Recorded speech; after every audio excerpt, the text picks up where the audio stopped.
Hello there, I'm George Hall, and welcome back to the Good Growth Podcast. Now, if you've been on our website, LinkedIn, or you're on our mailing list, you will no doubt have seen some very exciting news. Good Growth has acquired Amigo Technology, a platform that enables insight and innovation at pace within current constraints. Now, while our strength at Good Growth has always been identifying failures and mapping out potential solutions for brand websites, a problem that we often grappled with was how to bring those solutions to life. But now, with the added resources of Amigo, we're capable of addressing these challenges rapidly and with significantly reduced risk, time, and cost for our clients. Now, back at the start of May, I was lucky enough to sit down with Jake Clarkson, who was the CTO of Amigo and is now Good Growth CTO, to talk through the acquisition and find out more about the new faces, the new capabilities, and the new technology that Good Growth now has. Well, Jake, it's great to be with you today. Listen, before we get stuck in and talk about Good Growth Technology, before we talk about Amigo and the acquisition and what's happened, to ask you, I guess what might come across as a bit of a blunt question. Who are you? What's the Jake Clarkson story? Where have you come from? What's your background? Love to know more.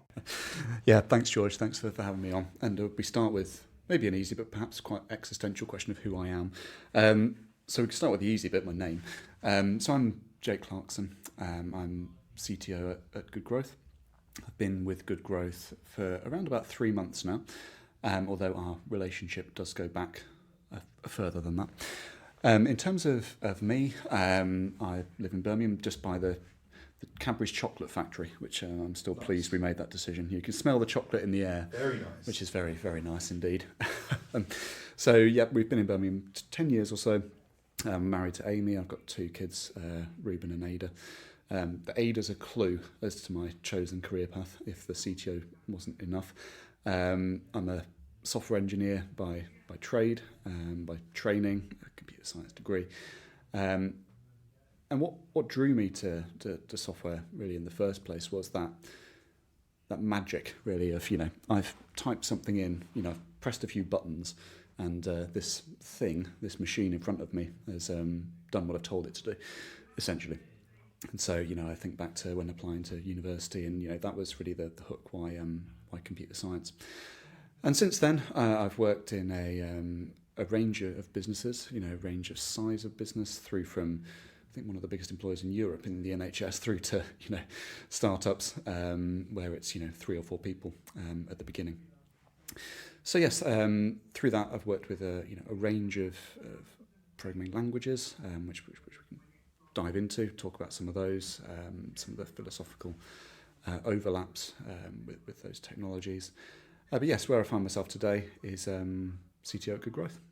Excellent. And so obviously you're now with Good Growth, previously with Amigo. I'd love to know what was the story with Amigo? What's the history? What was the company like? So it'd be great if you could shed some light. So Amigo came into being around about 7-8 years ago. So it was founded as a technology business. Our goal when we started Amigo was to bring this idea of recommendation or refer a friend marketing campaigns to the masses. So, the fairly ubiquitous now, but not so much in those days. So, I'm an Uber user, I'm a delivery user, whatever. I send you my voucher code, Jake C123. So that was the founding goal of Amigo. As we took that to market, we took that to market with a few businesses, one of which was Deliveroo, coincidentally. But what we found was that people were doing this particular category of marketing campaign, this refer a friend idea. You almost felt because they thought they should. They'd heard about it at a marketing conference, or they'd seen competitors doing it, but they weren't necessarily excited by it. So it was we'll put the solution sort of hidden down here, and box ticked. We've got a refer a friend campaign. I'm now at a level pegging with competitor X, competitor Y, competitor Z. So interestingly, fairly early on in Amigo's history, it was through an engagement with what was our major anchor client at that era, that stage in Amigo, which was Hertz Car Rental. So the feedback we received from them was not so much you've delivered a refer a friend marketing campaign to my website, but you've done something on my website. And the key thing, the key attribute that really piqued their interest was you were able to do that. Two things: one, at speed, and two, without me, as in my team and my business, doing anything, aside from adding a single line of HTML, a JavaScript tag. Could you, given those two things, could you do some other stuff that I actually want to do? Some stuff that's on my backlog, as it were, or that we can talk about the reasons why things end up in the backlog and why backlogs suffer from inertia. But back to the Hertz story. So we talked internally about how easy would it be to generalize essentially what we had at that particular point. And luckily, or one might say by good design, let's go with good design, we were able to generalise the solution so that it wasn't just a case of we can do a particular category of marketing campaign, but we can broaden what we can do to theoretically any marketing campaign. So that was the route that we went down for a number of years, had some successes along the way. As a specific note on Hertz, we grew that account. We loved working with Hertz. There were great many trips to Uxbridge, to Hertz House, and one trip to Hertz HQ in Dublin as well, which I ended up at the wrong airport for. But we can talk about it another time. My one time being diverted mid-air, but it's not as dramatic as it sounds. But it's a fun little story to tell. But anyway, we grew that account to the point that we were essentially running the UI for the primary European markets, UK, France, Germany, Spain, etc., and some of the major franchise markets, such as Australia and some of the Nordics. And this was being A/B tested. You had a completely different journey for A, let's say, a completely different journey for B. It was internationalised, so different copy, different markets, somewhat diverged. So some local markets had their own requirements, particular campaigns or legal requirements they needed to get live through us. So yes, that was our major client.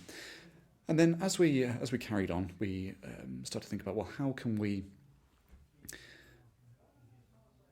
do we describe what Amigo, at that stage, can do more concisely? So how do we, the dreaded word in startups, how do we scale this? How do we take this to the masses?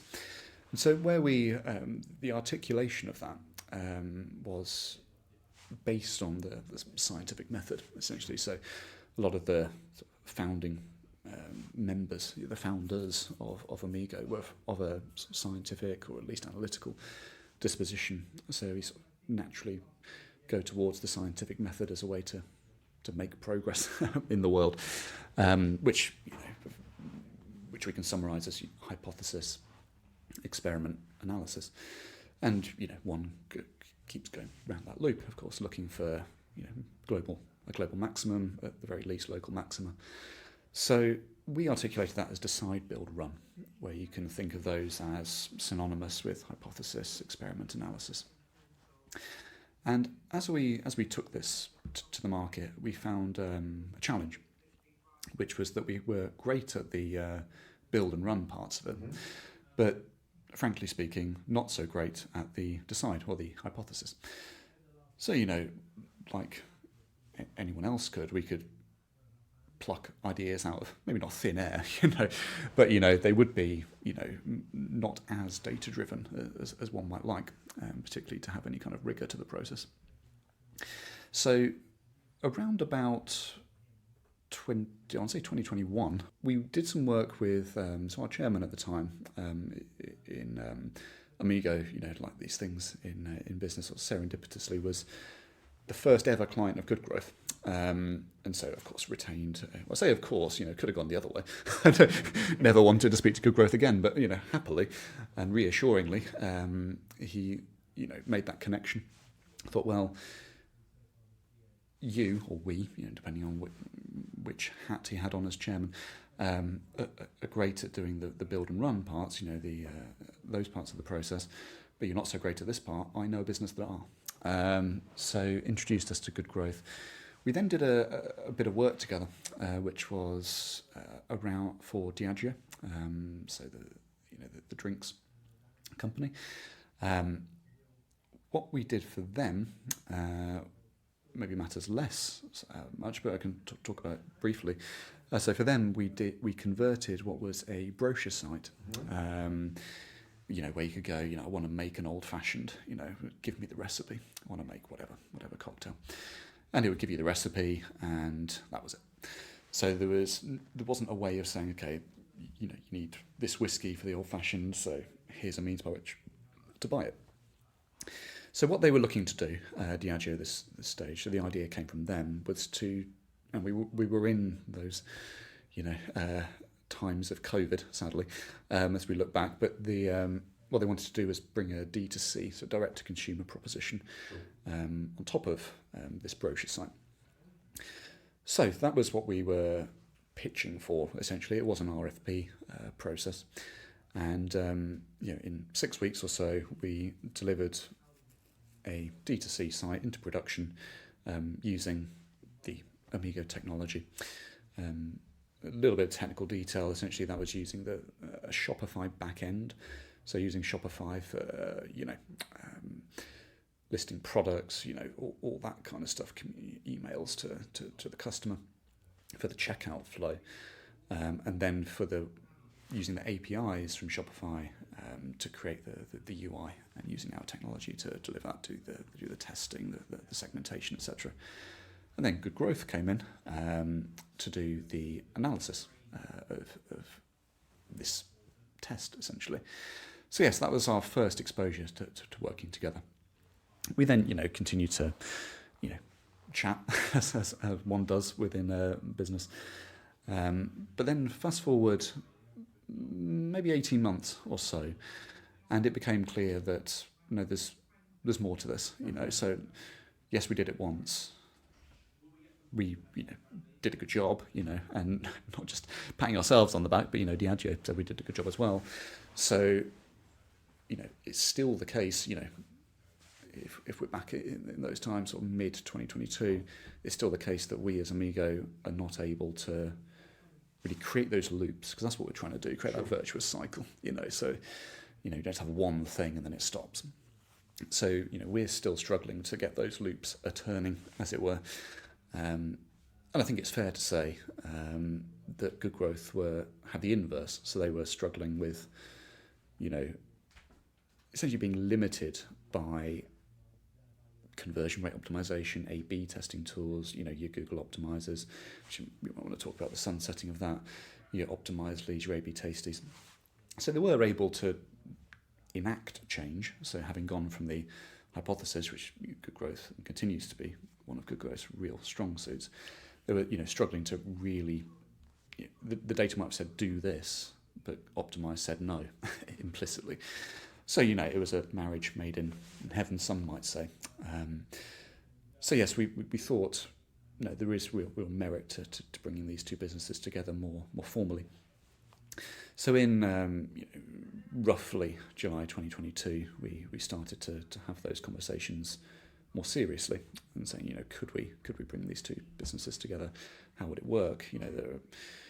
They're two relatively mature, although some might question individuals' maturity, but we can, mining chief amongst which would be me, but two relatively mature in terms of these businesses have existed for a relatively long time.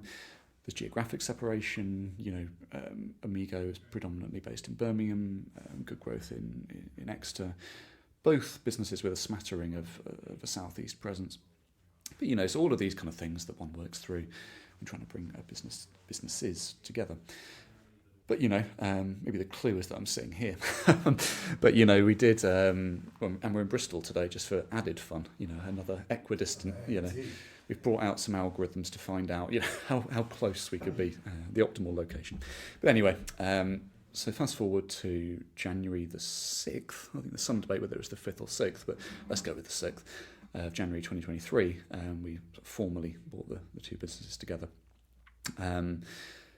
That's quite a long answer, but that's a bit of a history of Amigo, how it started, how it evolved, and how we found ourselves at one, or being part of Good Growth. Well, that was the first part of our Introduction to Good Growth Technology podcast. I'm sure you'll agree it's great to listen to Jake and find out more. Now, as always, we may have left you with answers, but I think this time we might have left you with more questions. But either way, it'd be great to hear from you. We're Good Growth, a data and technology business, trusted by global brands to grow market share and profitability of e-commerce and digital channels. You can email us at inquiries@goodgrowth.co.uk or have a look at our website, which is goodgrowth.co.uk. We'll be back next week with the next part of this episode. Thanks for listening.